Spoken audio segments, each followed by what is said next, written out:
Hola amigos de YouTube, ¿qué tal? ¿Cómo están? Bienvenidos una vez más a otro video de lecturas, de narración sobre el universo de Lovecraft. Y estaba esperando eso.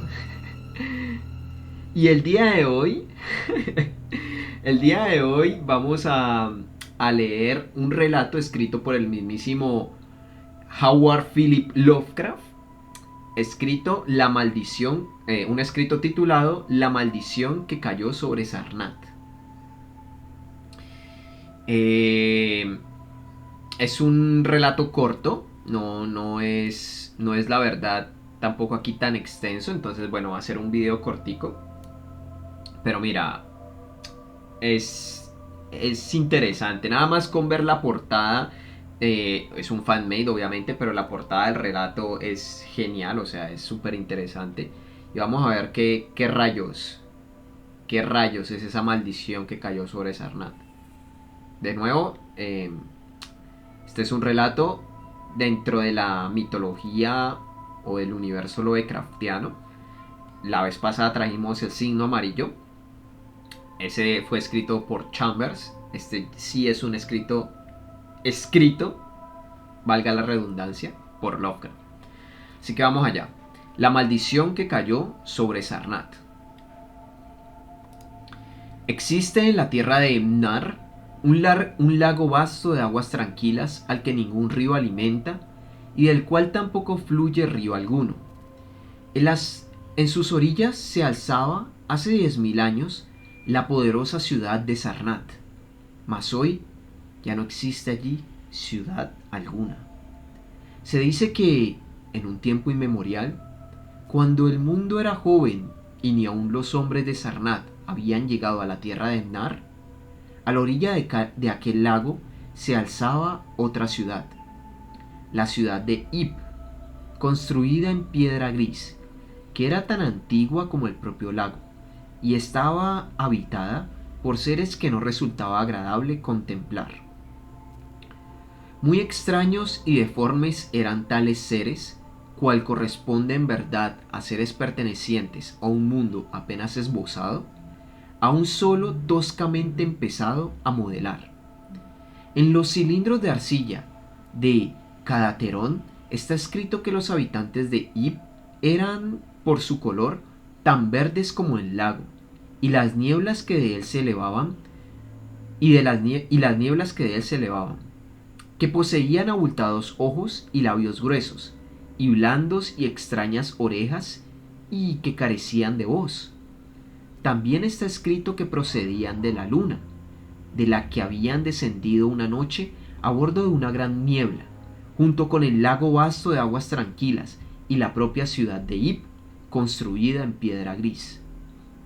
Cierto es, en todo caso, que adoraban un ídolo tallado en piedra verde mar, que representaba a Bokruk, el gran saurio acuático, ante el cual celebraban danzas horribles cuando la luna gibosa mostraba su doble cuerno.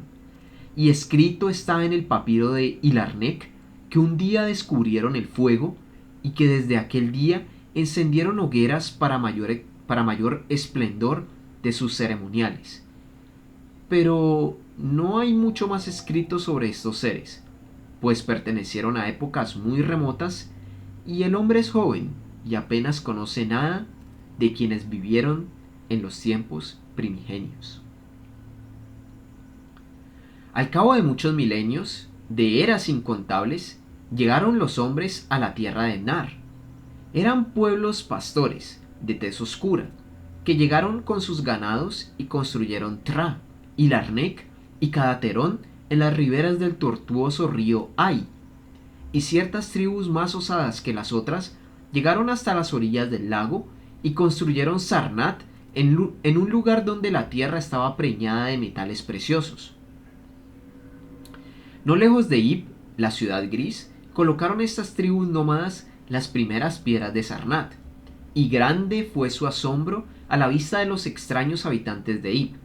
Mas a su asombro se mezclaba el odio, pues, a su juicio, no era deseable que seres de aspecto semejante convivieran, sobre todo al anochecer, con el mundo de los hombres.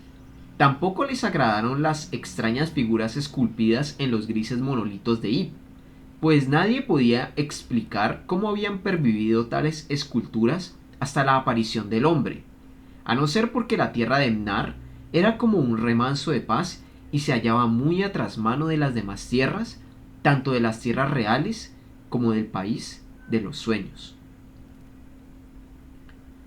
A medida que los hombres de Sarnath iban conociendo mejor a los seres de Ib, su odio iba en aumento, y a ello no dejó de contribuir el descubrimiento de que estos seres eran débiles y blandos sus cuerpos al contacto con piedras o flechas. Así pues, un día, los jóvenes guerreros, los sonderos y los lanceros y los arqueros marcharon sobre Ib y mataron a todos sus habitantes, arrojando sus extraños cuerpos al lago con ayuda de largas lanzas, ya que prefirieron no tocarlos. Y como tampoco les agradaban los grises monolitos esculpidos de Ib, también los arrojaron al lago, aunque no sin antes maravillarse del inmenso trabajo que habría debido costar el acarreo de las piedras con que estaban construidos, ya que éstas sin duda procedían de regiones remotas, pues en la tierra de Mnar y en países adyacentes no existía piedra alguna que se pareciese a ella. Así pues, nada quedó de la antiquísima ciudad de Ib, excepto el ídolo tallado en piedra verde mar, que representaba a Bokrug, el saurio acuático, el cual fue llevado a Sarnath por los jóvenes guerreros, como símbolo de su victoria sobre los arcaicos dioses y habitantes de Ib, y como señal también de hegemonía sobre toda la tierra de Mnar.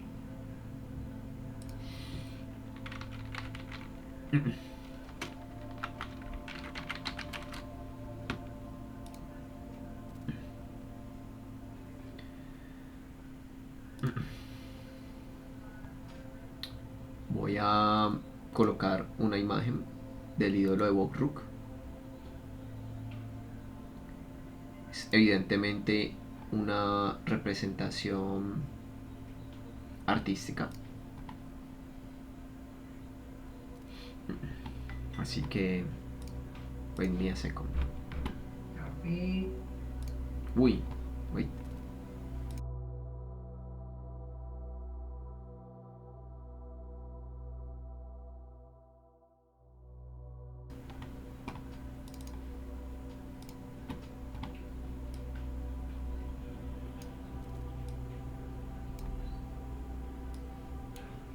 Listo.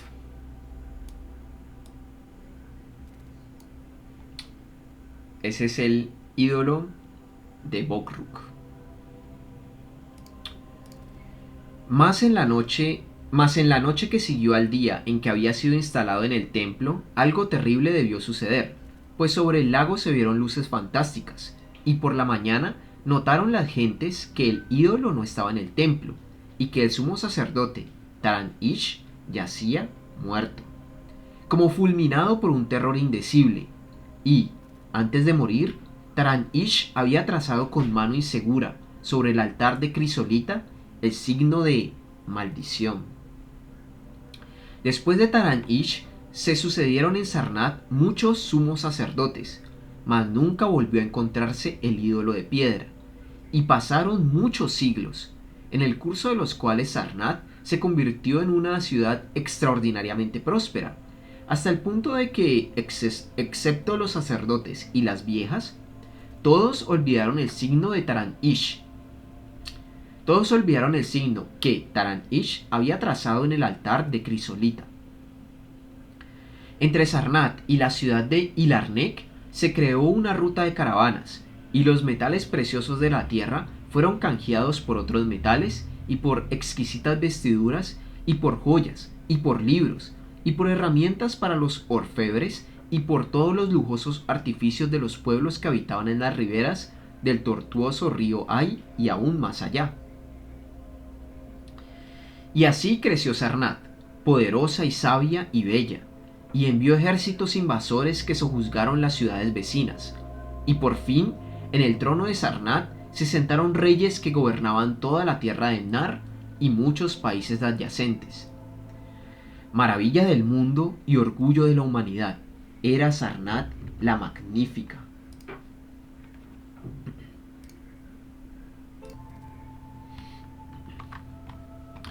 Sus murallas eran de mármol pulido, de las canteras del desierto, y su altura era de 300 codos, y su anchura de 65, de tal modo que, por el camino de ronda, podían pasar 2 carretas a la vez.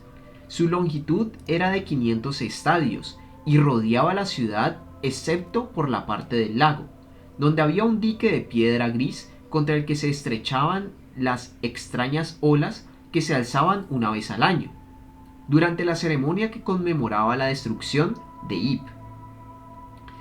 Tenía Sarnath 50 calles, que iban del lago a las puertas de las caravanas, y otras 50 más que iban en dirección perpendicular a aquellas. De ónice estaban pavimentadas todas, excepto las que eran vía de paso para caballos, camellos y elefantes, estando estas empedradas con losas de granito. Y las puertas de Sarnath eran tantas como calles llegaban a sus murallas, y todas eran de bronce, y estaban flanqueadas por estatuas de leones y elefantes esculpidos en una piedra que hoy desconocen ya los hombres. Las casas de Sarnath eran de ladrillo vidriado y de escalcedonia, y todas tenían un jardín amurallado y un estanque cristalino.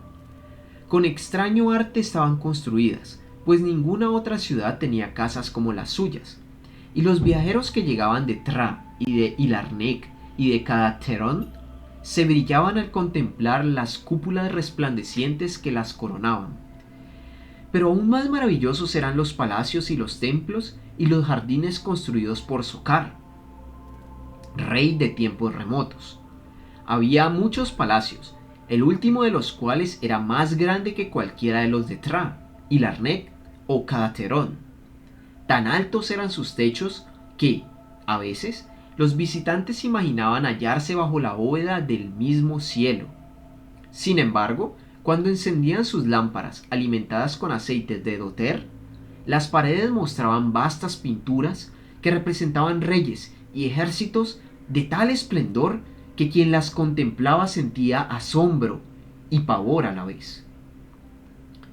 Muchos eran los pilares de los palacios, todos de mármol veteado y cubiertos de bajorrelieves de insuperable belleza.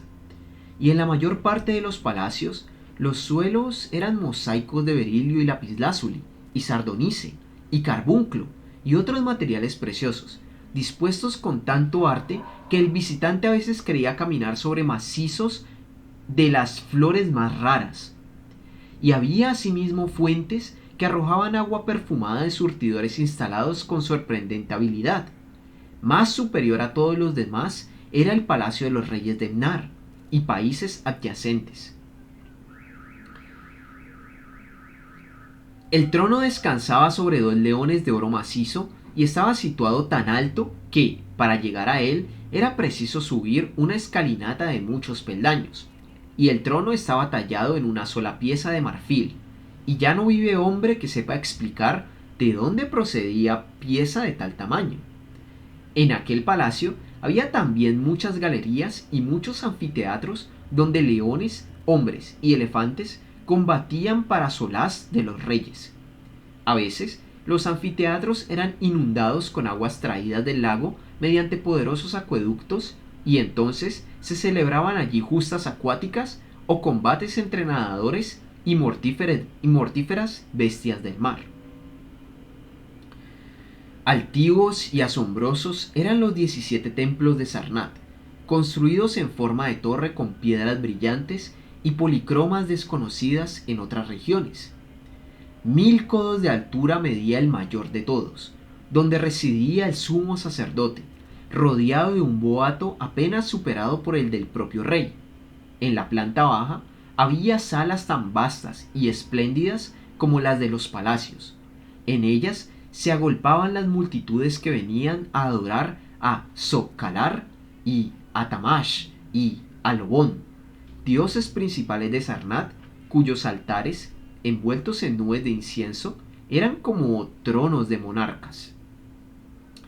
Las imágenes de Socalar, de Tamash y de Lobón tampoco eran como las de otros dioses, pues tal era su apariencia de vida que cualquiera habría jurado que eran los propios dioses augustos, de rostros barbados, quienes se sentaban en los tronos de marfil, y por interminables escaleras de circonio se llegaba a la más alta cámara de la torre más alta, desde la cual los sacerdotes contemplaban de día la ciudad y las llanuras y el lago que se extendía a sus pies, y de noche la luna críptica y los planetas y estrellas llenos de significado y sus reflejos en el lago. Allí se celebraba un rito arcaico y muy secreto en execración, en execración de Bokruk, el saurio acuático, y allí se conservaba el altar de crisolita con el signo de maldición trazado por Taran Ish. Maravillosos, asimismo, eran los jardines plantados por Sokar, rey de tiempos remotos. Se hallaba situado en el centro de Sarnath, ocupando gran extensión de terreno, y estaban rodeados por una elevada muralla. Se hallaban protegidos por una inmensa cúpula de cristal a través de la cual brillaban el sol, la luna y los planetas cuando el tiempo era claro, y de la cual pendían imágenes refulgentes del sol, de la luna, de las estrellas y de los planetas cuando el tiempo no era claro. En verano, los jardines eran refrigerados mediante una fresca brisa perfumada producida por grandes aspas ingeniosamente concebidas, y en invierno eran caldeados mediante fuegos ocultos, de tal modo que, en aquellos jardines, siempre era primavera. Entre prados verdes y macizos multicolores corrían numerosos riachuelos de lecho pedregoso y brillante, cruzados por muchos puentes. Muchas eran también las cascadas que interrumpían su plácido curso y muchos los estanques, rodeados de lirios, en que sus aguas se remansaban. Sobre la superficie de arroyos y remansos se deslizaban blancos cisnes, mientras pájaros raros cantaban en armonía con la música del agua. Sus verdes orillas se elevaban formando terrazas geométricas, adornadas aquí y allá con rotondas y emparrados florecidos, con bancos y sitiales de pórfido y mármol. Y también había profusión de templetes y santuarios donde reposar o donde rezar, más solo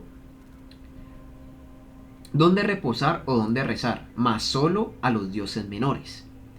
Todos los años se celebraban en Sarnath una fiesta que conmemoraba la destrucción de Ib, durante la cual abundaban vino, canciones, danzas y juegos de todas clases. Rendíanse también honores a las sombras de los que habían aniquilado a los extraños seres primordiales, y el recuerdo de tales seres y de sus dioses arcaicos se convertía en objeto de mofa por parte de danzantes y vihuelistas coronados con rosas de los jardines de Sokar. Y los reyes contemplaban las aguas del lago y maldecían los huesos de los muertos que yacían bajo su superficie. Grandiosa, más allá de todo cuanto pueda imaginarse, fue la fiesta con que se celebró el milenario de la destrucción de Ib. Más de un decenio llevaba hablándose de ella en la tierra de Mnar, y cuando se aproximó la fecha, llegaron a Sarnath, a tomos de caballos, camellos y elefantes, los hombres de Tra y Larnek, de Cadaterón y de todas las ciudades de Mnar, y de los países que se extendían más allá de sus fronteras. Cuando llegó la noche señalada, ante las murallas de mármol se alzaban ricos pabellones de príncipes y sencillas tiendas de viajeros. En el salón de banquetes, Nargis Hey, el monarca, se embriagaba, reclinado, con vinos antiguos procedentes del saqueo de las bodegas de Mnot, y a su alrededor comían y bebían los nobles, afanábanse los esclavos. En aquel banquete se habían consumido manjares raros y delicados, pavos reales de las lejanas colinas de Implam, talones de camello del desierto de Mnas, nueces y especias de Sidatria, y perlas de metal disueltas en vinagre de tra. De salsa hubo número incontable, preparadas por los más sutiles cocineros de todo Nar y gratas al paladar de los invitados más exigentes. Mas, de todas las viandas, eran las más preciadas los grandes peces del lago, de gran tamaño todos, que se servían en bandejas de oro incrustadas con rubíes y diamantes. Rubíes. Mientras en el palacio el rey y los nobles celebraban el banquete y contemplaban con impaciencia la vianda principal que aún les aguardaba, aunque servida ya en las bandejas de oro, otros comían y festejaban en el exterior. En la torre del gran templo, los sacerdotes celebraban la fiesta con algazara y, en los pabellones plantados fuera del recinto amurallado de la ciudad, reían y cantaban los príncipes de las tierras vecinas. Y fue el sumo sacerdote Gnaikah el primero en observar las sombras que descendían al lago desde el doble cuerno de la luna gibosa, y las infames nieblas verdes que a su encuentro se alzaban del lago, envolviendo en brumosas siniestras torres y cúpulas de Sarnath, cuyo destino ya había sido señalado. Luego, los que se hallaban en las torres y fuera del recinto amurallado contemplaron extrañas luces en las aguas y vieron que Acurión, la gran roca gris que se alzaba en la orilla a gran altura sobre ellas, se hallaba ahora casi sumergida, y el miedo cundió, rápido aunque vago, de tal modo que los príncipes de Ilarnec y de la lejana Rocol desmontaron y plegaron sus pabellones y partieron veloces, aunque apenas sin saber por qué. Luego, próxima ya a la medianoche, abriéronse de golpe todas las puertas de bronce de Sarnath, y por ellas salió una multitud enloquecida que se extendió como una ola negra por la llanura, de tal modo que todos los visitantes, príncipes o viajeros, huyeron empavoridos, pues en los rostros de esta multitud se leía la locura nacida de un horror insoportable, y sus lenguas articulaban palabras tan atroces que ninguno de los que las escucharon se detuvo a comprobar si eran verdad. Algunos hombres de mirada alucinada por el pánico gritaban a los cuatro vientos lo que habían visto a través de los ventanales del salón de banquetes del rey, donde, según decían, ya no se hallaban Nargis-Hey, ni sus nobles, ni sus esclavos, sino una horda de indescriptibles criaturas verdes, de ojos protuberantes, labios flácidos y extrañas orejas, y carentes de voz. Y estos seres danzaban con horribles contorsiones, portando en sus zarpas bandejas de oro y pedrería de las que se elevaban llamas de un fuego desconocido. Y en su huida de la ciudad maldita de Sarnath, a lomos de caballos, camellos y elefantes, los príncipes y los viajeros volvieron la mirada hacia atrás y vieron que el lago continuaba engendrando nieblas y que Acurión, la gran roca gris, estaba casi sumergida. A través de toda la tierra de Nar y países adyacentes se extendieron los relatos de los que habían logrado huir de Sarnath, y las caravanas nunca más volvieron a poner rumbo a la ciudad maldita ni codiciaron ya sus metales preciosos.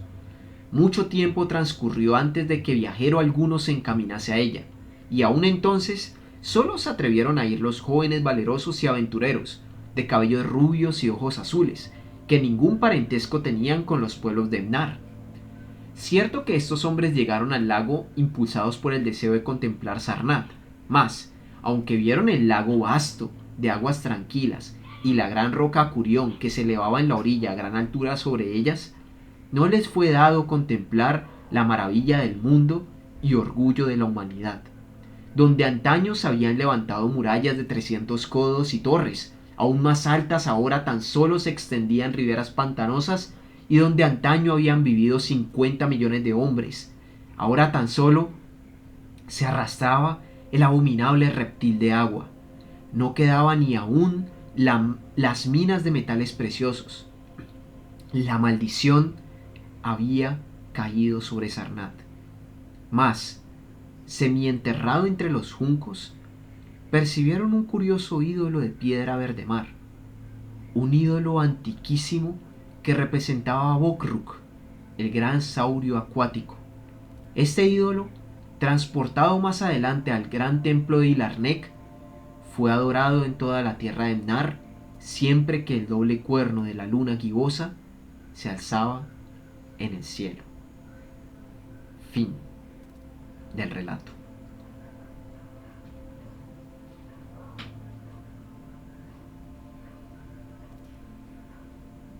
Estuvo genial, ¿eh? Estuvo genial. Me encantó este relato. Estuvo genial.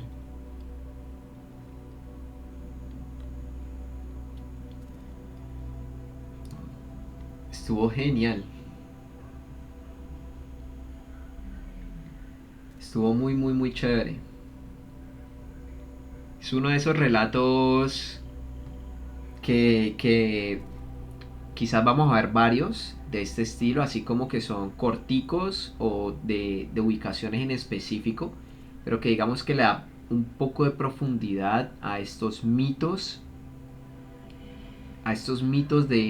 que se crearon en el universo de Lovecraft, bueno, estos mitos Lovecraftianos. Y de hecho se mencionan a unos dioses, pero lo que más me da curiosidad son los dioses menores que se mencionan. Así que, claro, porque lo de los dioses menores es algo que vamos a seguir escuchando más y más adelante. Me agradó la parte en que huyeron con el rabo entre las piernas. Sí, sí. Claro, me imagino que los que estaban dentro de la ciudad vieron a estos bichos aparecer otra vez. O bueno, otra vez no, porque nunca los habían visto, pero vieron a estos humanoides extraños aparecer y asesinar al rey y a los nobles. Claro, eso les tuvo que haber causado el máximo terror. Estuvo muy muy chévere. Para YouTube voy a ir cortando, así que gente de YouTube, espero les haya gustado y nos veremos en la siguiente con la narración de Dungeon Defense. Continuaremos con Dungeon Defense. O pues bueno, si no están siguiendo los otros escritos, nos veremos en el próximo de Lovecraft. Espero les haya gustado y hasta la próxima.